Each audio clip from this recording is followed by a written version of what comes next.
Alright, guys, so let's go in game. Apologies, I know we've been hearing some game sounds. But not much going on, as we do have in the bottom left-hand side our Blue Protoss player, MaxPax. These two are actually teammates in the top right. We've got the red Terran player, Gumiho, as we get this up and rolling. So game one of this best of three. I'm excited to see what Gumiho and MaxPax will bring for us here.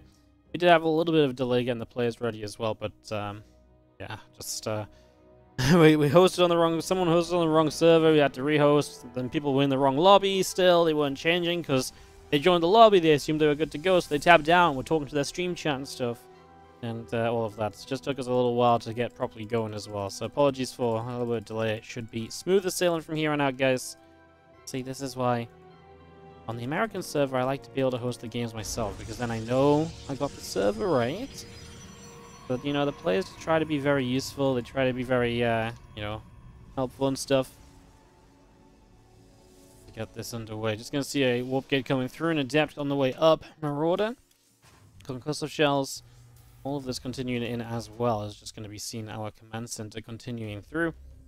I'm just going to be having our refinery finishing up in the main base as well. So, a Marauder-based opening, something Gumiho is fairly fond of. And we actually got to see this a little bit yesterday with Beyond. He opened like this a couple of times yesterday as well, against Manor, against Trap. So these Marauder openings have been pretty popular amongst the Terrans who do like to stir things up in the early game a little bit. As we are going to be seeing the Marauders heading down to the bottom side.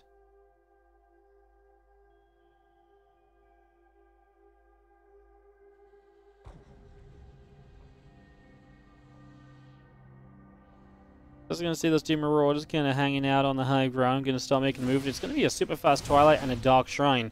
As these Marauders get seen by a probe, I mean, they're going to arrive into a situation where the Reaper can dive them. It's really funny because it's Reaper into Marauders, so it's kind of weird. Like I say, you're going to have this Reaper that kind of goes through on a